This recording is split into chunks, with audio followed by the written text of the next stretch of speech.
following announcement has been paid for by the WZWA Network.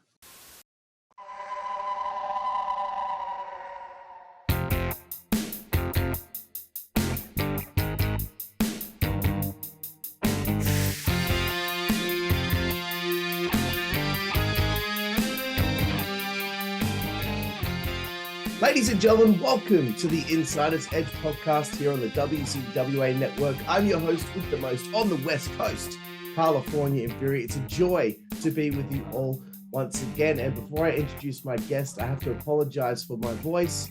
I just got over COVID and I'm still recovering as I've recovered from COVID, but I'm still recovering with my throat right now. So apologies if I don't sound the way I usually sound, but that's okay. I kind of sound a little sexy. And speaking of sexy right here, right now, I get to introduce right here.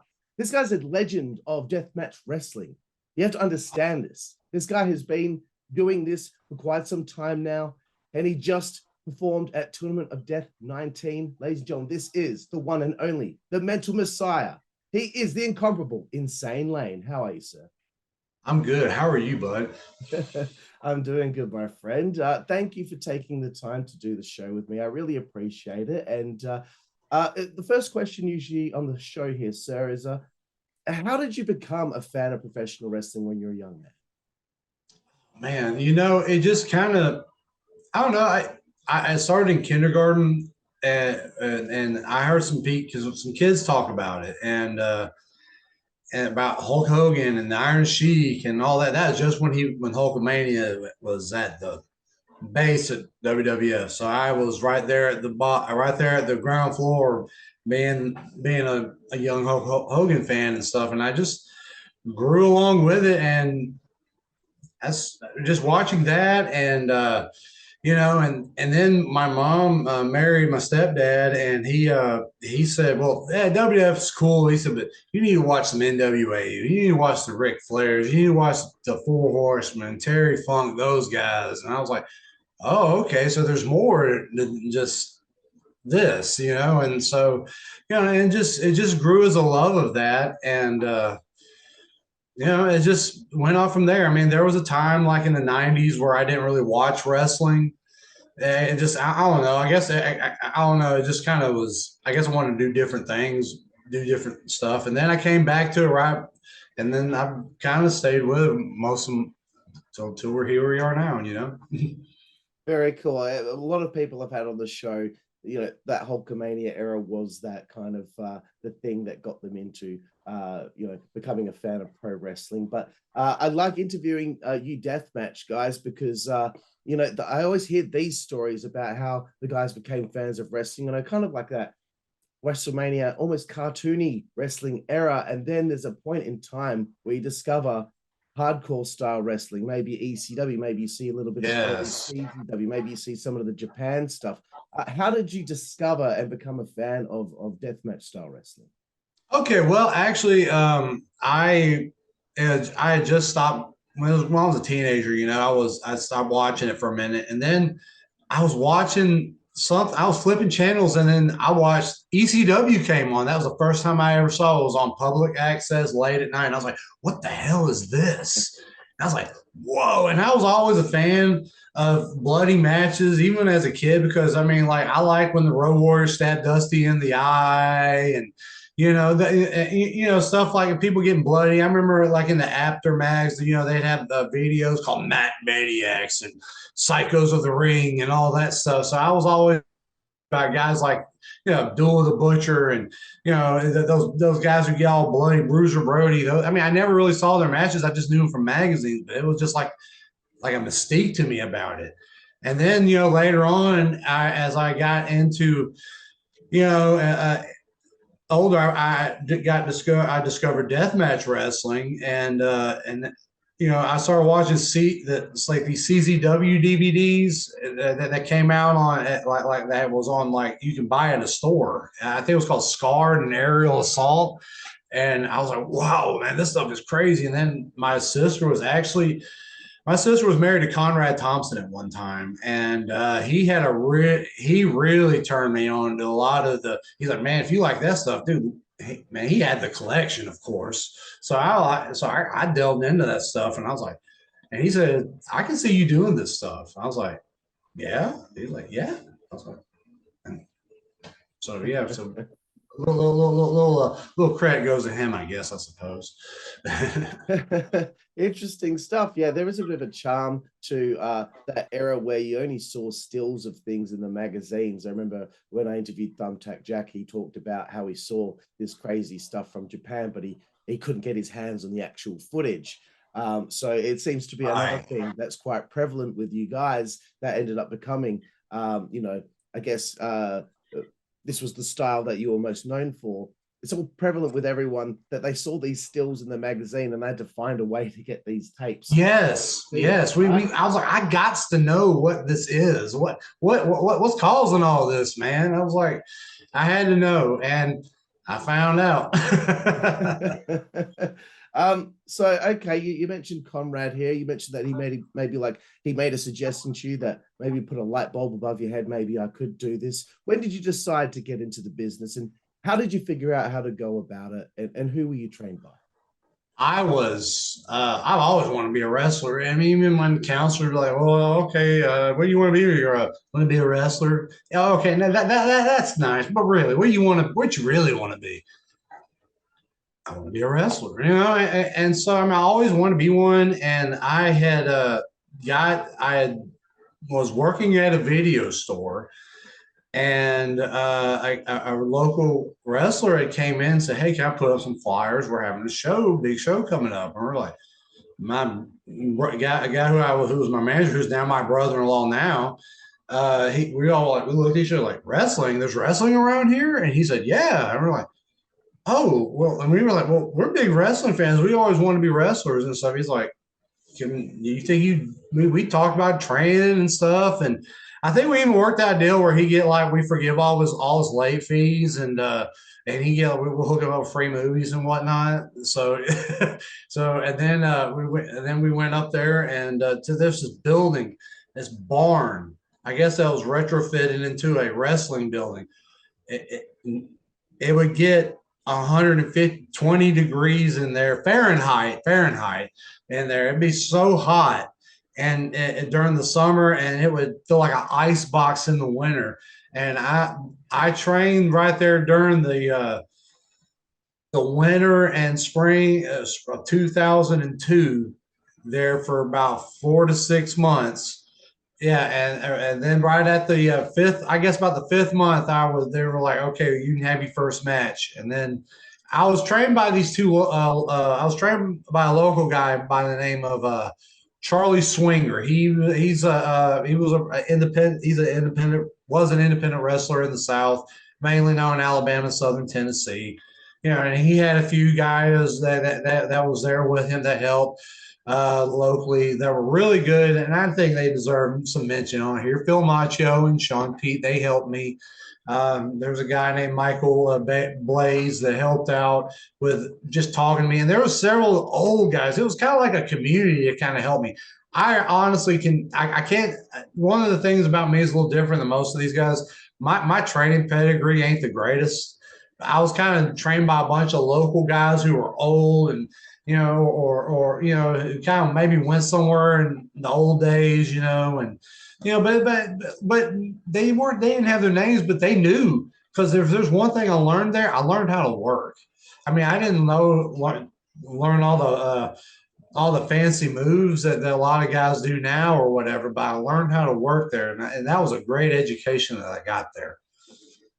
Excellent. And I read somewhere that, but I couldn't figure out what the match was, but it said that you debuted the 23rd of August 2002. Please let me know if that's correct.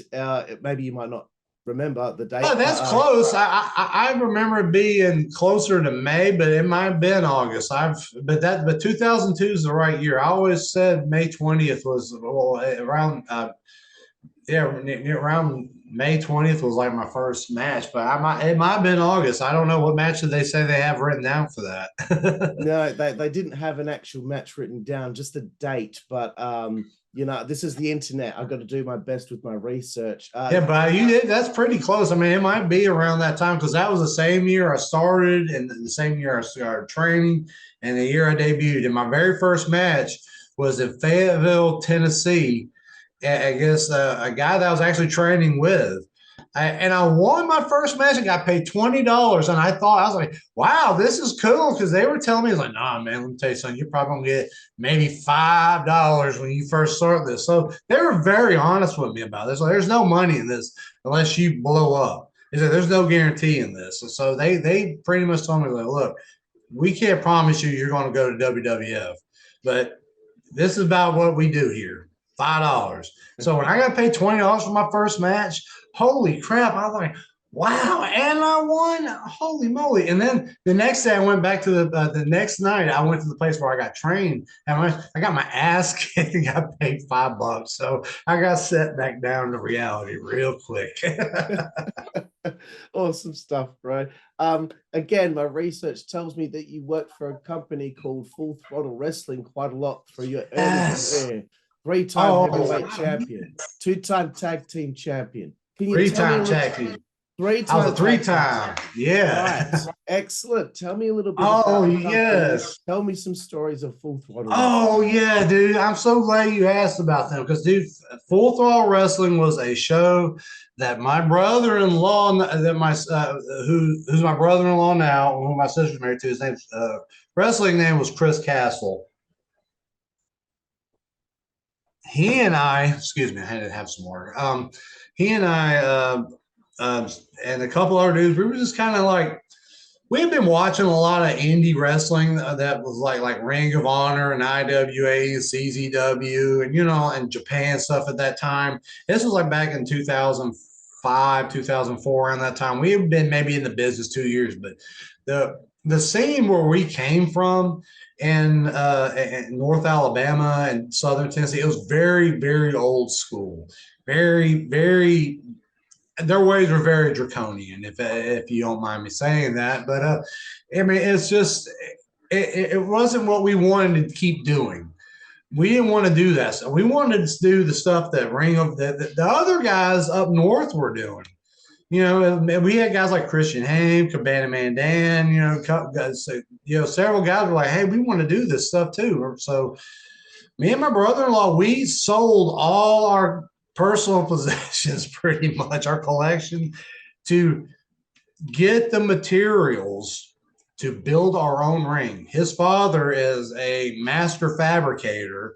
And so we just started building our own ring. And in the meantime, we tried to, we rented a ring and started running Full Throttle Wrestling.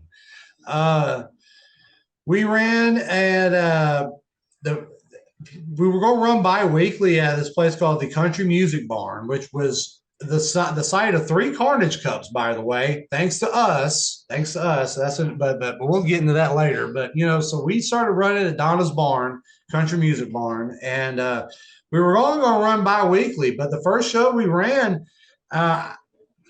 we actually drew pretty good. I mean, so I don't even remember the numbers, but I mean, it was good for what we were expecting on a Tuesday night. And the reason why we wanted to run on a Tuesday night was because we didn't want to be in competition with the other promotions that might have been a little closer, so guys could have more places to work.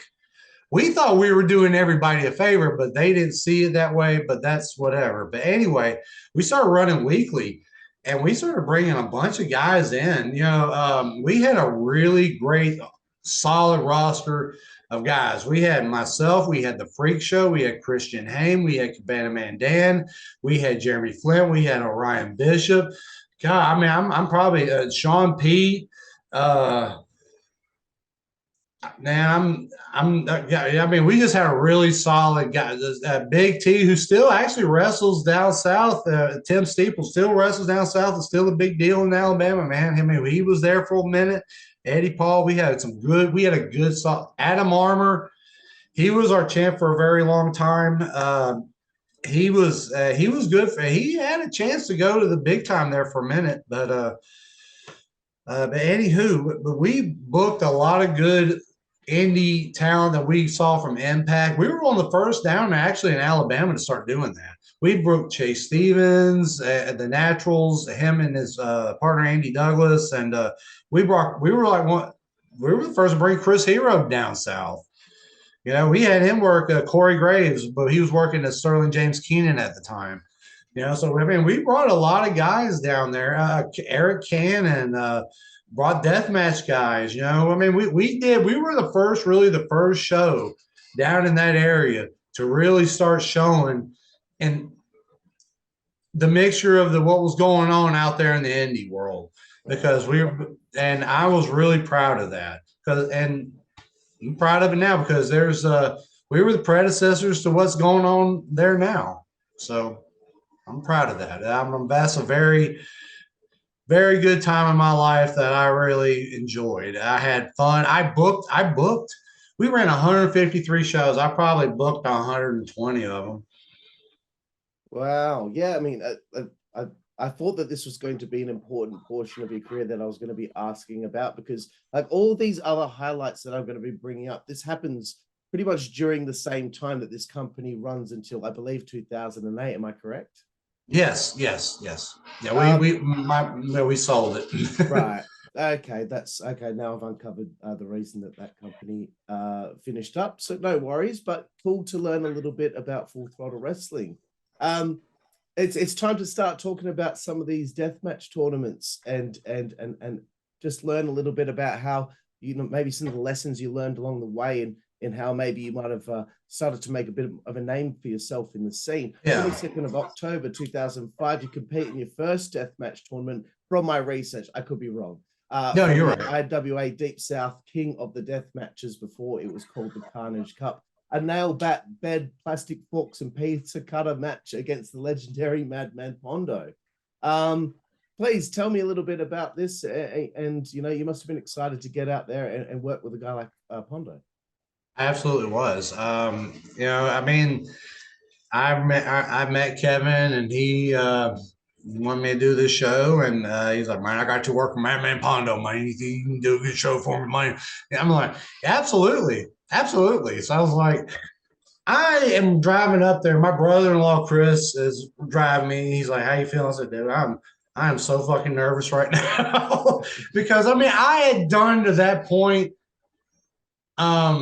I had done some hardcore ECW style kind of match and stuff, but nothing to the extreme that I had seen with the light tubes and stuff. I actually hit myself with light tubes just to see how it felt before then, just to see if I could do this. I had people hit me with them. I had my buddy, he had a couple of light tubes that he got from his job. And I said, "Dude, why don't you just hit me with a bunch of them one time?" He's like, "What?" And I said, "Just hit me." So he hit me with them. I was like, "Okay, I think I could do this. I think I could do this." So anyway, fast forward up to the Carnage Cup. Kevin's got everybody and their mama booked for this show. And I go in there with Man Pondo. And man, he was so professional and so easy to work with. And I mean, I didn't get. He pretty much just chewed me up and spit me out. But I took some good bumps in that match, and I showed that I could hang. And then right after our match, they shut it down. Yeah, they canceled it because people were calling in the cops, because this is in Alabama, down in the deep South. Ain't nobody ever seen this before. My brother-in-law, which was there, he actually was. I think he ended up started doing the ring announcing for that show. But before he started ring announcing the show, he heard people in the crowd going, "They need a new referee. Why are they letting them do this?" You know, they didn't get it. And people thought we were really hurting each other. And they said that the policeman said, this looks like some gladiator stuff, which I'm proud of, to be personally honest with you. Aren't you not entertained? You know, I mean, seriously. But you know, the show got shut down, and people were worried about getting paid. And then I don't know if you've heard the story about Kevin Brandon hiding in the bushes. But yeah, very like he's in the bushes. He didn't want people to come after him. So, but Tank comes up to me. He said, "Hey man," he said, "if you looking to get paid, Kevin's hiding in the bushes." He said, so excuse me. So I'm walking back to these bushes. I hear, "Hey Lane." Okay, so I'm like, "Kevin's that you?" "Yeah, man. Hey, man, I ain't got, man, 40, man, all I got is 40, man." That's a Kevin. Yeah, I'm just glad you paid me, man. Thank you. We went off, we went into the back home. That was an experience, man. And he thought it was over, but like I said, he brought the car. He tried to bring car. Well, he didn't. He didn't try. He actually did. He was going to run it again and somewhere else where he wouldn't have that problem. Well, me and Chris went up to. We said, "Hey, you want to use our building?" We talked to the lady who owned it, and so she said, "As long as you clean everything up, it'll be fine." So, and then we went into the one that didn't get shut down. That's right. That's December 3rd, 2005. Yes. And you defeat Freak Show in the first round in a shopping cart death match before losing to another legendary guy, Necro Butcher, in a fans bring the weapons match. So this is less than 2 months later, the full tournament finally finishes off. I believe Tank wins the tournament. Tell me about that day as well. Well, I was real excited because I didn't have to drive very far. It was about 15 minutes from my house. So that was great. So I was like, well, if I get messed up, I'm going to go home. So me and Freak Show have our match, and it was good until he gave me a backdrop.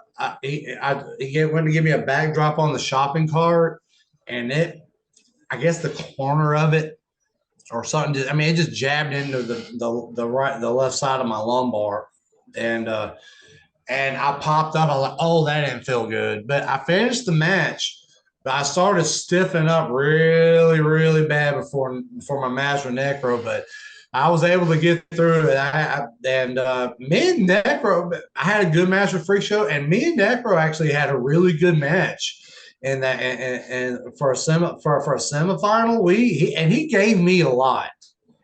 Because I've heard the stories about him. He'll sit there, man. If you don't bring it, he's gonna beat the shit out of you. Well, apparently I must have brought it, or he must have was impressed by what I did, and he actually gave me a lot in that match. And at the end, I wasn't even expecting this. He said, "I know everybody know this motherfucker didn't have a chance, but I think he did pretty good for someone who didn't have a chance." And he shook my hand. He opened up the damn ropes for me, man. Dude, that would have been, if that had been my last match, I'd have been cool with that. I was like, wow, okay. And then I think that's when I started to get I caught the attention of Ian Rotten because soon after that, I started I worked him the next IWA Deep South show. Me, him, and Spider did a 3-way match. And he pretty much said, "Okay, well, I'm bringing you and Spider to King of the Death Match. Y'all better bring your A game." Yeah, and that was exactly what I was going to bring up next. I'm not going to bring up every single deathmatch tournament you're in, but I thought that these ones are very important to the story heading towards my last half of the interview. But June 2nd, 2006, you compete in your first IWA Mid-South King of the Deathmatches tournament. Getting eliminated first round by Ian Rotten. Fans bring the weapons with Brandon Profit in the match as well. How did you find Mid-South in comparison to Deep? And how was the experience? It was actually, honestly, I was nervous going up there, and the first 3 people to really make me feel welcome there was Mr. Insanity, Toby Klein, Derange, and Brain Damage.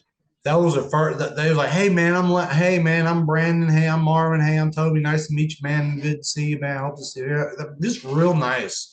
And everybody else there afterwards, after I hung out and kind of just minding my P's and Q's, and laughed along with stuff, which it was a nice experience. I really enjoyed it. I got in there, my first round match was me, Ian, and Brandon Profit, which I know Brandon Profit, and I've never, and he worked me a day after my grandmother died. And it meant a lot to me that we were able to do that. But I was able to work him and Ian in this match. And Ian got on the mic and said, so he said something to me. He's like, "Hey, you're cool," but he said, "Brandon Profit, you ain't show me shit. Prove something." I was like, "Oh God!" I said, "Am I in the middle of someone's beef?" I was like, "Jesus fucking Christ!" So I was like, "Okay." So I was like, "Well, I'm gonna have to whoop someone's ass." So I was like, so I just started waylaying poor Brandon with a damn fork bat. I mean, it looked brutal, but I thought I kind of went down on it and not straight down. And I thought I hit him in a proper way where it looked good, where it wouldn't hurt him too bad. But we had that match, and and it was good for what it was. I enjoyed it, and then we went back there. But B. Mitch Page said, if someone hit me with a fork bat like you did, I'd probably whoop his fucking ass. I was like, but Brandon didn't say anything. He didn't say anything. At least I don't remember he did. And then I went. He said, "Hey, stay the next night." I guess Spire went home because Duran just ate him up, and I did a tag match. It was me and Jugular versus the Children of Pain. It was Jacob Ladder, who passed away recently, and Darren Childs. And we had our match, and at the end of it, I didn't notice this a lot because I was doing something with someone else or whatever. But Jacob Ladder sticks his head out of the ropes and looks at me and said, "You did all right, but your partner was a fucking piece of shit." And then walks out and then gets out of the ring. So apparently he screwed up some spots. And but it was enough for me to be asked back for the next few be asked back for next few years. So yeah, worked out. Excellent. You're slowly but surely making a name for yourself. You made a good name for yourself, and this is going to help you in the future. But I want to take a little sidebar here and just ask you a more of a general question. I want to ask you about the day of a deathmatch tournament. Do you feel that there's an atmosphere in the air that feels different than a usual show? Can you please tell me a little bit about that? I ask every guy on the show that's been in a tournament about this feeling. Does it feel different? It does. I mean, especially if you know what's expected of you that day. If you know what was expected of you that day, hey, we need you to do this or whatever. There's and these, especially these good tournaments like Tournament of Death, NGI, Tournament of Survival, King of the Death, man. Those. The prestigious ones, those matches, those shows. If you're on there pretty much for a reason. You're on there because you're one of the good ones. So that is your opportunity right there to show people that, hey, I'm on here for a reason. So I have always felt on days on tournaments, especially those kind of those shows, and especially big shows for anybody. If there was a show, like, hey, this is the 25th anniversary of such and such, and we've got 5,000 people out here. Oh no, I'm gonna be, I'll be just as focused because there's you're there for a reason. I hear a lot of promotions now, especially recently since I've been back, say, you're here for a reason. So I'm like, okay. And when you tell me that, I'm like, okay, I know my reason for being here. I especially when I see where I'm at on the card or what's expected of me in my match, stuff like that. That's the mentality I have. And it's always higher than my expectations are like way high, man. I mean, for what I want to do, because I don't know, I feel like sometimes I don't know. I mean, I feel like when I get out there and I do my thing, and when I'm done, I'm like, man, could I have done more? but I'm over there holding them, bleeding half to death, and and all this stuff, and I'm like, oh man, I was like, but then when I hear, the crowd or people coming up to me after the show, or I get all this adulation, I'm like, okay, it was fine, because I'm my worst critic, and that's the thing about me is when I approach these shows, I'm always my worst critic going in. I'm like, oh God, I hope I don't suck. I hope I don't suck. And then I go out there and 9 times out of 10, I don't suck because I've been in King of the Death Match. Me and Schlack actually had a really wild match the last year.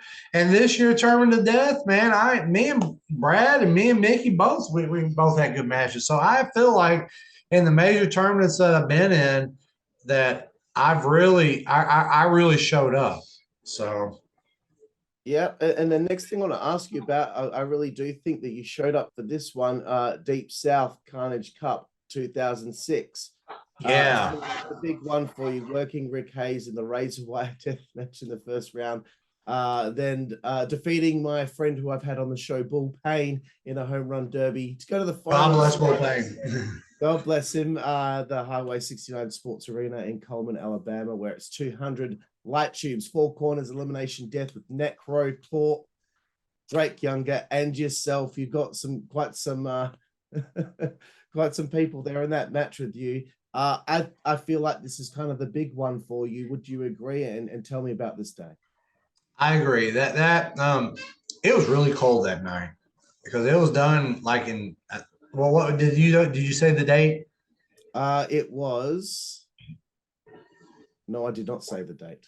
It was in November. It had to be. It was right after Thanksgiving. I know that it was right after Thanksgiving because I had just went to go see my parents, and my sister and brother-in-law dropped me off at the 69 Sports Arena with my wrestling bag and said, "Is your girlfriend here?" I'm like, "Yeah, she's here." I was like, "All right, man, we'll go." So we did that, and so I did that, and oh man, I walked in there and I saw those spools of razor wire up there. I was like, oh, I agreed to this though. He's like, hey, Lane, you want to do a razor wire match, man? You want to do a razor wire match? I was like, yeah, Kevin, I'll do it, but man, we'll just wrap it up, man. It'll be fine. It'll be fine. I was like, okay. And I looked at it. It looked like their prison guard. Oh, shit, you see. I was kind of thinking, I was like, maybe they just wrap it around the border or lay it down flat or something. Those days, I was like, ooh, and I remember Chewy Martinez walking up to me going, oh, Lane, but God bless you, brother. I'll be praying for you. Man, Ian Rotten personally wrapped my arms up for me. Because he says, I'm wrapping your arms up for you. He says, I don't. He asked Rick Hayes. Rick Hayes goes, nope, I'm fine.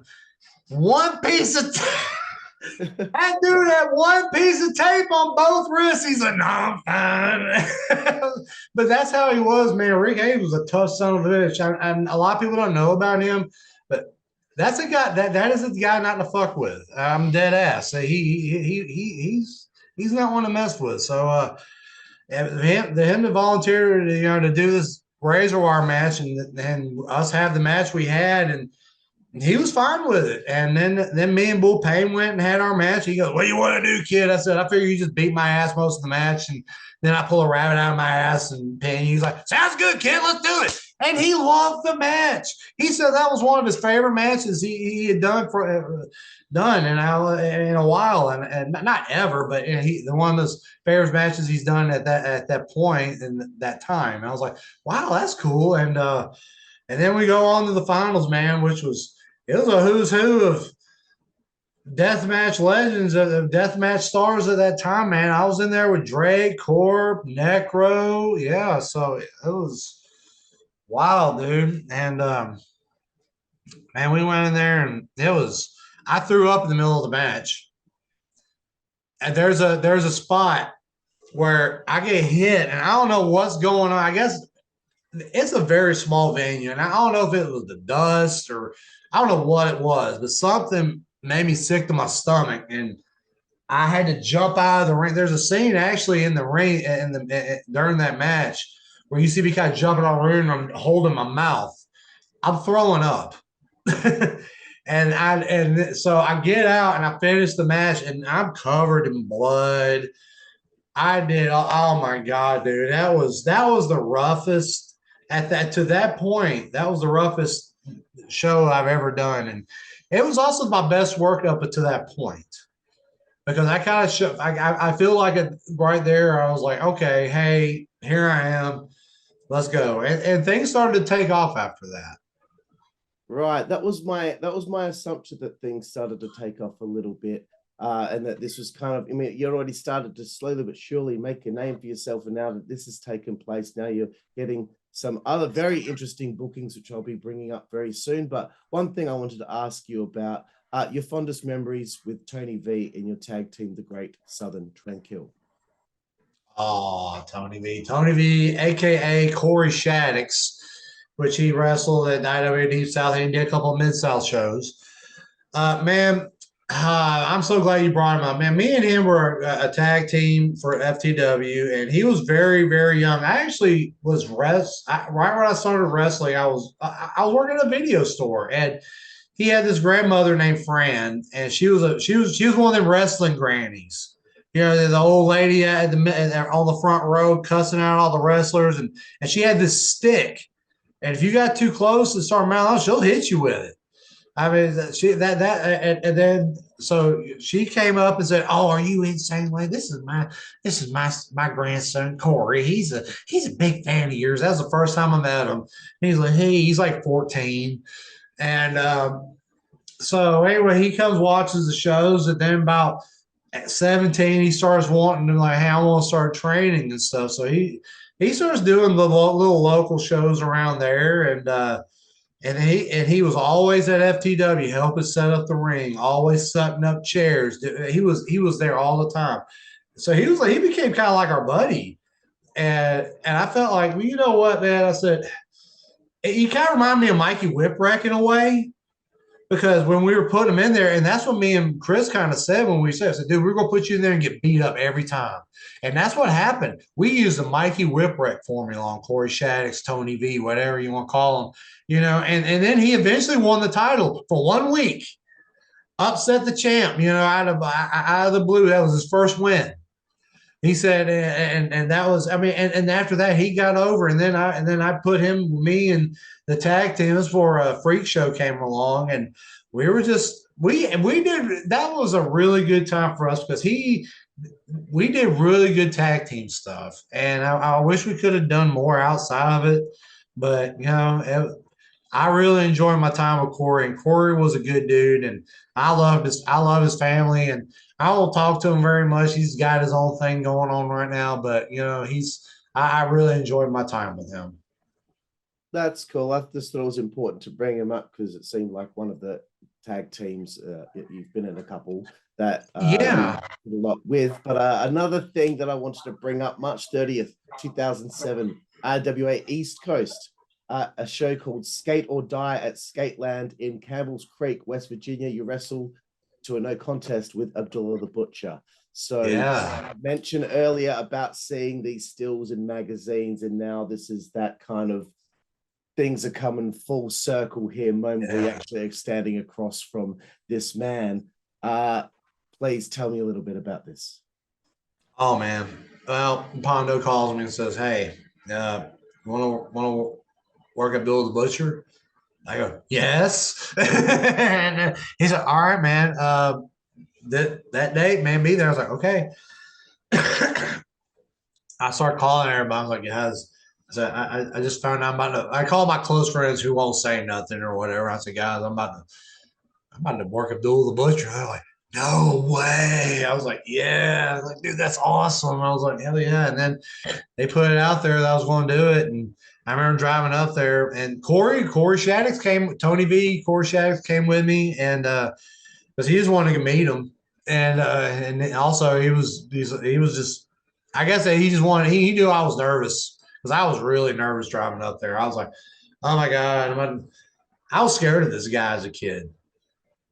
Because I mean, I was a big mark back then. I mean, I thought it was all real, man, and I thought Abdullah was really hurting people. So I mean, I'm thinking, man, here's a guy I'm really scared of. I'm about to face him. So I go in there and I meet him. Hey, how you doing? You know, he's got that voice, and he said, "Well, show me a punch." And I've been working IWA for a while, so my little Memphis style punches have turned a little more snug.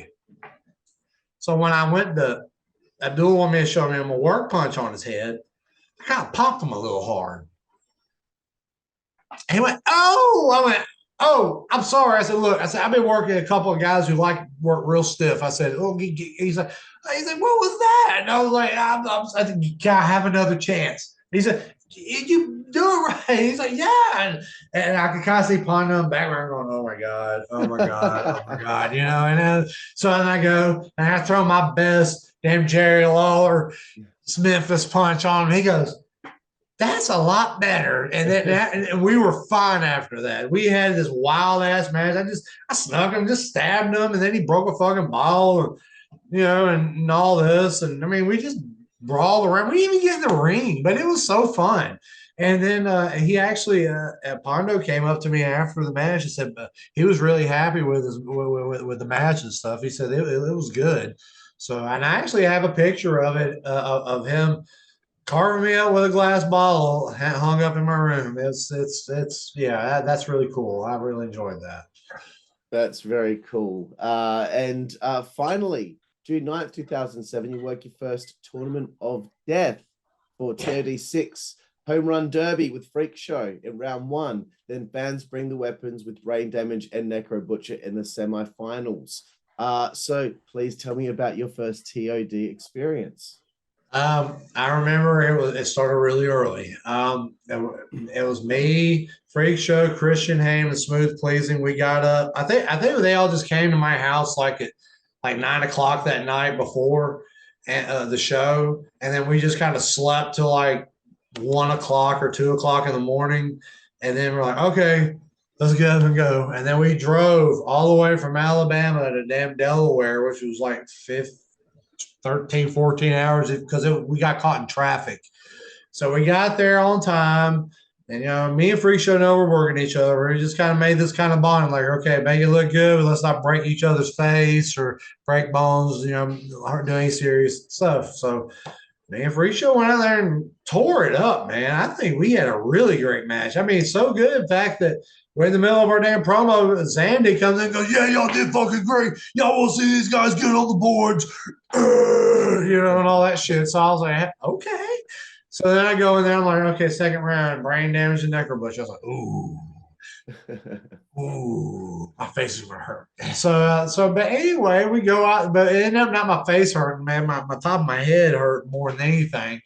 Man, we went out there and me and Brain Damage just ganged up on Necro real quick and I remember chunking a damn pineapple at his head, and it just bounced off. I heard it. I was like, "Ooh." I was like, "Ooh." I mean, if you had like a good boom mic there, it could put it on there when I chunked it and heard that sound, you'd be like, "Ooh, yeah." I was kind of a little bit of a split because I was trying to find a soft spot where I can just kind of pop them with it, but it just didn't work out that way. But Negro got eliminated. It was just me and Brain Damage, and then I don't know what guy hit. I think he hit me with the infamous thumbtack guitar, where my head, like the top, everything here and my damn shoulders is just covered in thumbtacks. And then I pick up a guitar myself and I crack Brain Damage upside the head with it. It's got confetti in it. So I start going, yeah, and I swing it all around and then we go into the finish and I think he like pile drives me off the ropes or something and he goes on to the finals. But yeah, dude, I really was. Oh man, I had a great time at Tournament of Death. I enjoyed my time at CZW. Excellent to hear. I'm loving the stories. This is all really awesome stuff. And this is another part of my research that there's a little bit here for me to say. So, and please let me know if any of this is incorrect. Okay. You seem to work quite frequently through 2008 for FTW, IWA East Coast for the Masters of Pain, do the Carnage Cup again, JCW for the Insane Clown Posse, Again, East Coast dog collar match against Pondo. You're doing some CZW. You're doing Mid-South. I mention all this because as we hit 2009, my research finds like very little after that. It says that you only worked 4 matches in the next 6 years and then a further 15 between 2013 and 2021, including no matches between 2017 and 2021. Is my research incorrect? That's pretty close. I mean, I don't. I wish looking back, I wrote down my matches because I know Chris Jericho said he did. I know several people in the Indies kind of write down their stuff too, but I never did because I was just like, okay, well, I didn't want to sit there. I don't know. I don't know. I always saw guys who were like old in the business in Alabama sit there and go, yeah, I remember back in 1984 when I wrestled Bearcat, right, and the Omni and blah, blah, blah, and I didn't want to sit there and start being that guy, start knowing every single final match I had and whatever. I don't know. I mean, I guess I just never thought it was important for me to keep up with every one of my matches. I figured I remember them all, and I'm not able to now because I can't. So I wish I did. No, fair enough. I thought I could remember them. I just wanted to know what happened at this point in your career. What made you kind of pull back a little bit and not wrestle as much as you had done for the previous several years? Well, I kind of screwed some things up. I don't know if you've read Pondo's book, but I kind of got in a little trouble with him, and things kind of blew up with that. Not from what he did, but just from me being shameful for what I did, and I kind of felt like I had to serve a penance for it, and then also I had also suffered a pelvic injury. I cracked my pelvis, and it was just a hairline fracture, but it was enough to hurt me.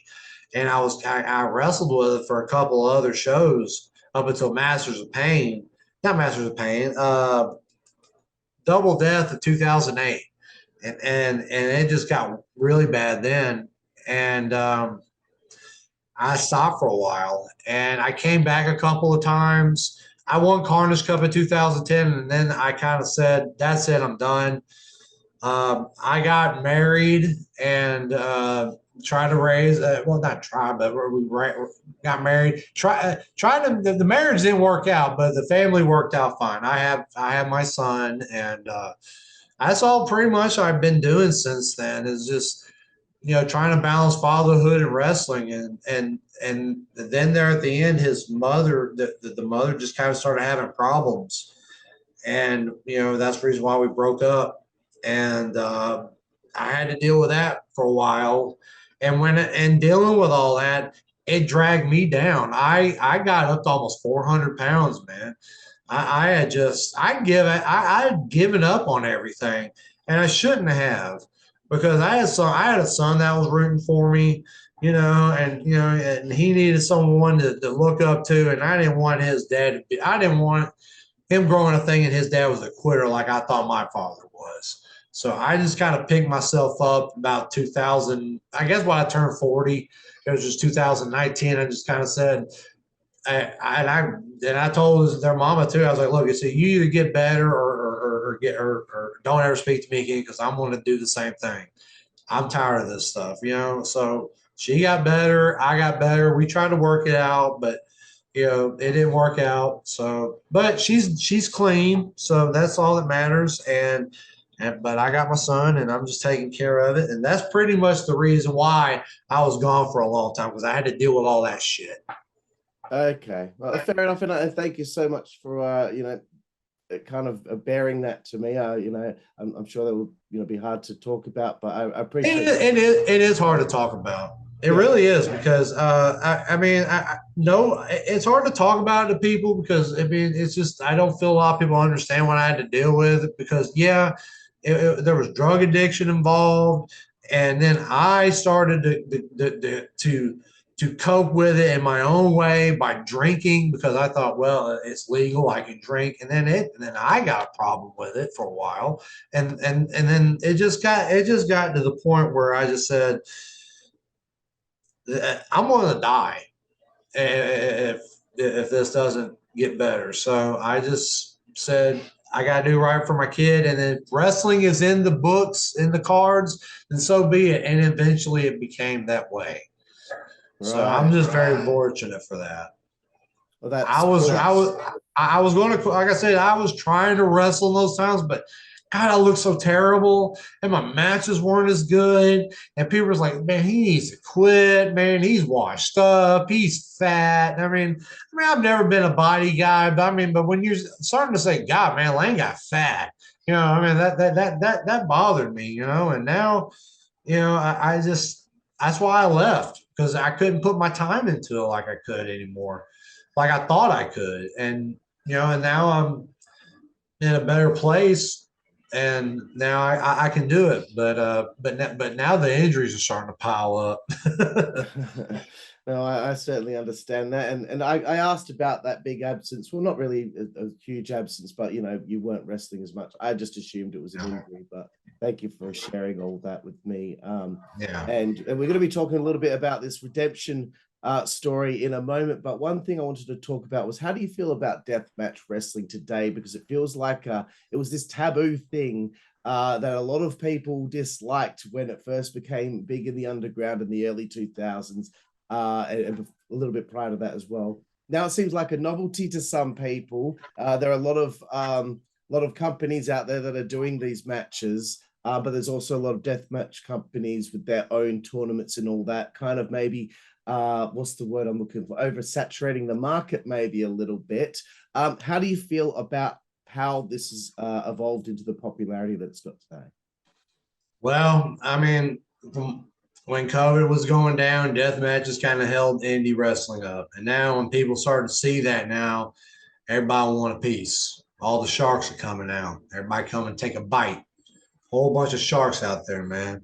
And my thing is that the thing I liked about deathmatch wrestling when I started watching it was underground, man. Not everybody liked it, and I liked it that way. But now everybody likes it, and I kind of feel like that old guy who liked that band who sold out, man.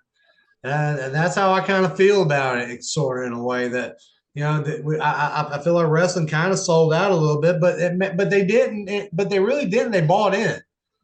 They bought in because you gotta keep it going, and and regardless of what I think, there's hundreds of people that love it. So even though I might think, I think we're kind of selling out a little bit or whatever, but I also got to understand you got to buy in if you want to keep it going.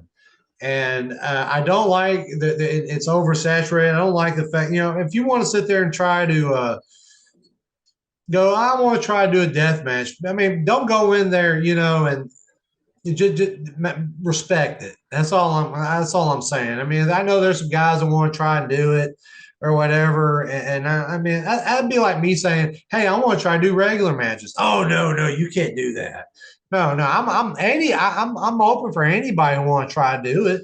Just respect it, and don't think it's some kind of goof shit that a bunch of people portray it to be. Yeah, there's some promotions out there that book a bunch of goose and think that's deathmatch wrestling, but there's also several promotions out there now that are putting on good prime stuff. God, we just had the deathmatch weekend of weekends of they have 3 promotions going head to head with each other. That's the stuff you like to see. I just wish I was part of it. Fuck everybody for not booking me. But anyway, but you love to see it though. You love to see stuff like that. But like I said, as long as it doesn't get too oversaturated and gets and they try to, I don't know. I always like the old thing of being like, oh, deathmatch, ooh, but now everybody's like, oh, okay, except for the purists, that who will never like it, but I don't even listen to them. I listen to people who like it, so that's all that matters to me. Yeah, and I just found it kind of interesting the way it kind of evolved to this point where you have people like David Arquette doing a death match with Nick Gage. You even have someone like Duff Bagwell mentioning that he would like to become the Death Daddy and have a death match at some point. Does that annoy you a little bit? No, it annoyed me when David Arquette got in there and started freaking out, but because I mean he was no. You don't get to no. If you ask for Nick Gage, now if David Arquette would have asked for me, maybe I might have worked with him a little more than Nick would have. I don't know, but I mean when you ask for the King Nick Gage, the guy with the pizza cutter and and all that, everybody. You ask for that, that's what you get. You ask for what you get. So I kind of, I'm like, David whining, Arquette whining about that shit. I was like, shut up, dude. I'm like, you.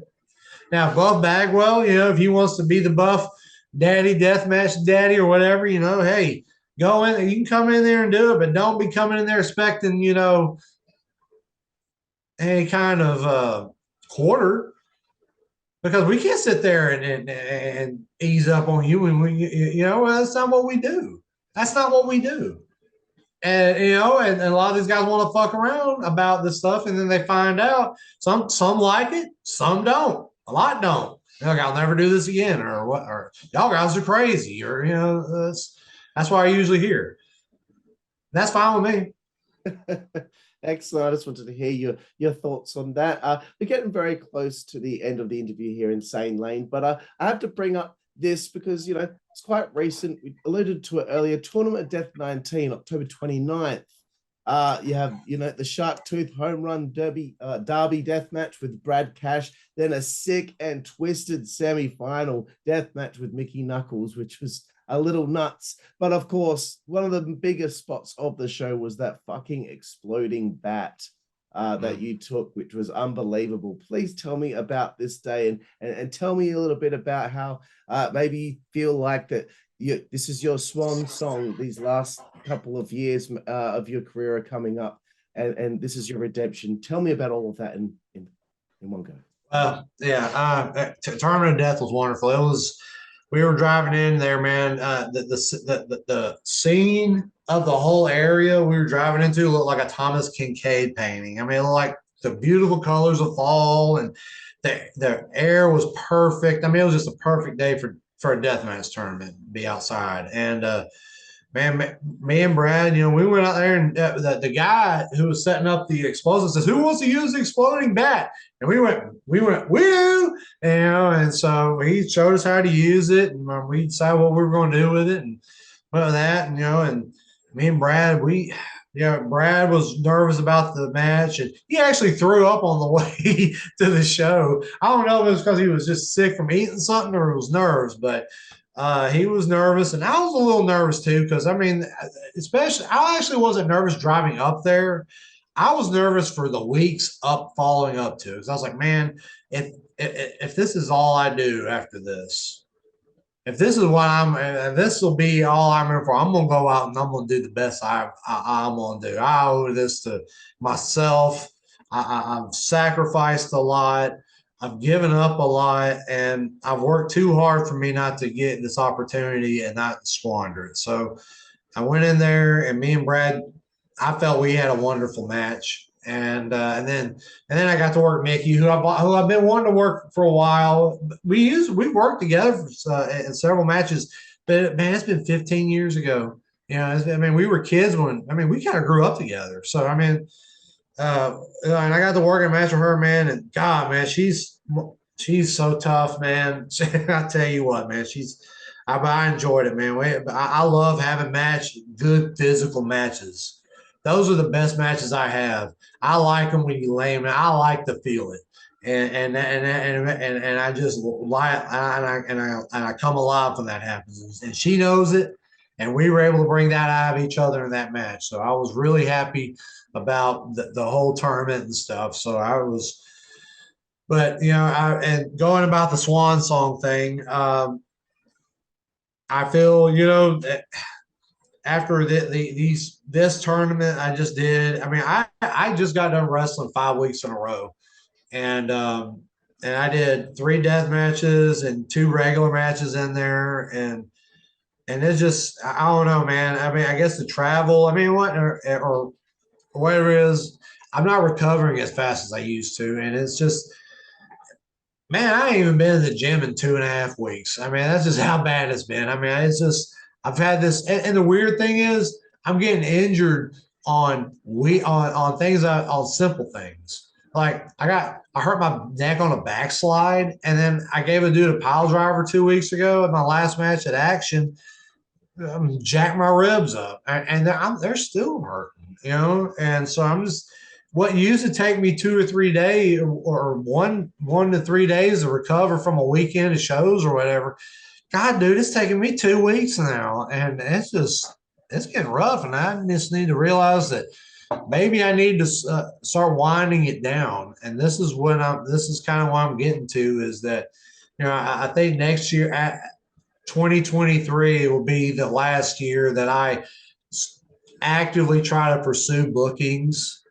So, I mean, if there's like a one-off here and there, I think I'd be up for it. But for the most part, I think after this year, whether I do 2 shows or 20 shows, I mean, it's time to start rolling down because I don't want to. I work too hard to come back uh, and do this right to then sit there and watch myself break down again and look like shit and everybody remember me for that. So I rather remember them for me for what I did, the comeback and the like, hey, he came out he left on a good level, after not being so good for a while. So I would like to leave off on that. So if I can do that next year, and that'll be fine for me. Awesome, bro. Awesome. And one other question I've got before our final segment of the show is, what else do you hope to achieve in your time left in pro wrestling? Is there anything on the bucket list? Is there an opponent? Is there something that you haven't achieved? Oh yeah, dude. I want to do a full exploding death match now. I mean, I've always wanted to do that. That's one thing. I want to have full on explosions. If that's my last match, I want all explosives, barbed wire, cage, all that shit.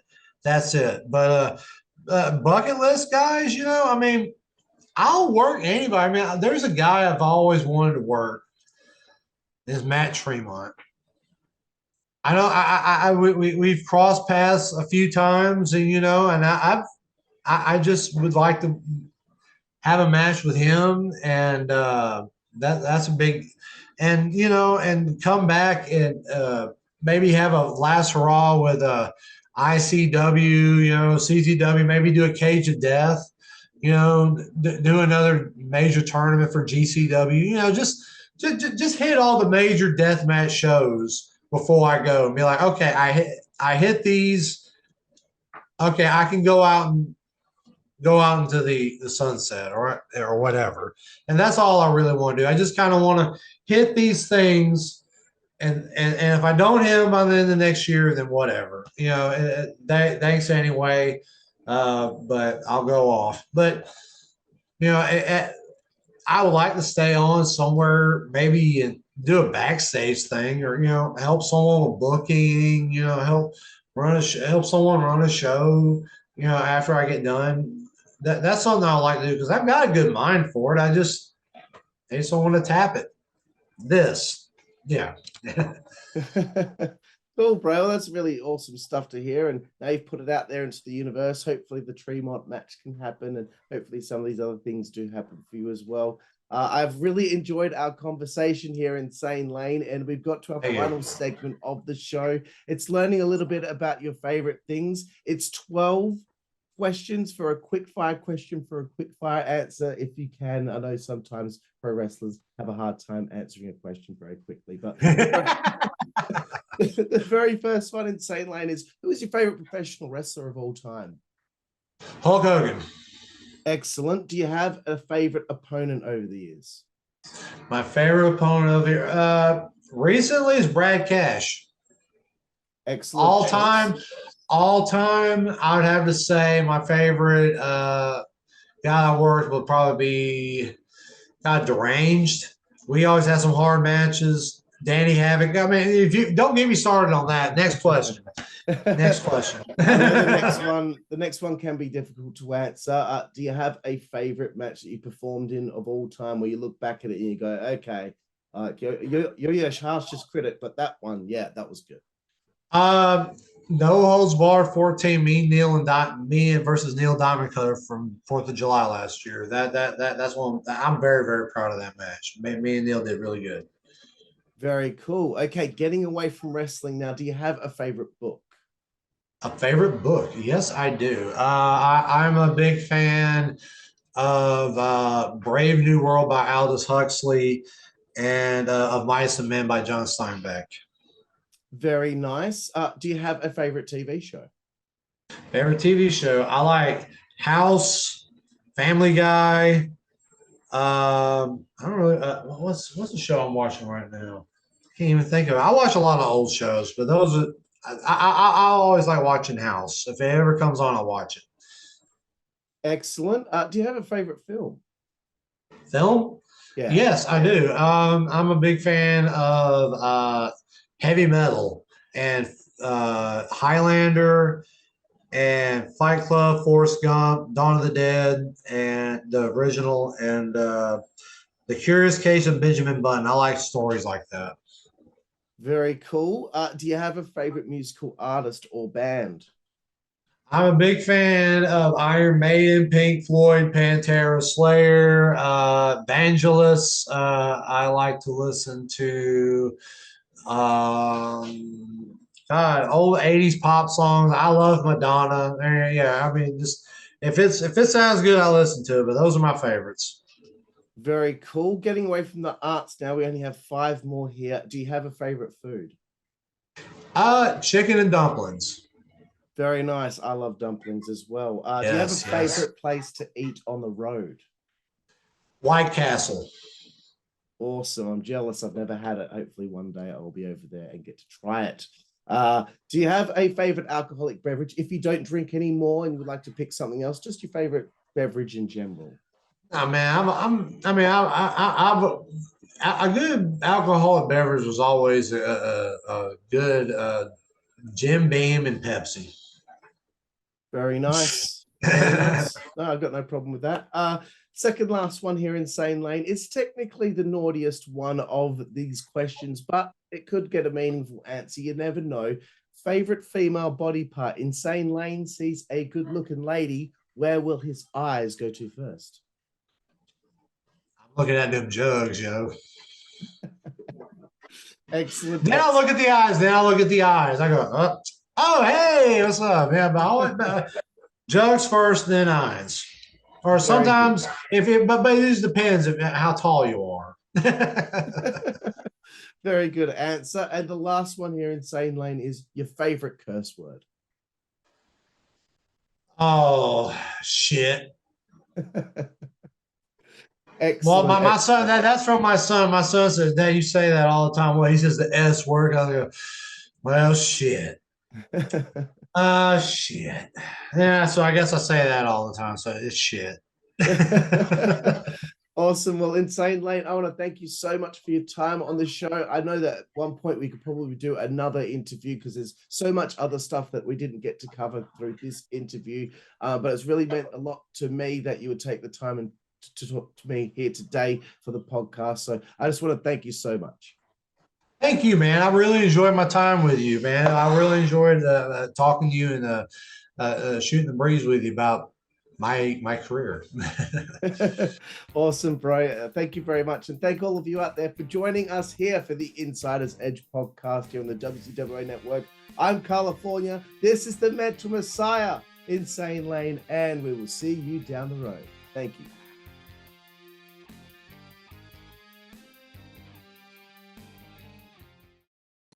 Dude, is that Roger Rabbit and Goldberg in the background? And Bart Simpson? Yeah. That's fucking awesome, dude. Fuck yeah. I kept looking in the background. I was like, I need to ask him about that. I was like, that's Gold.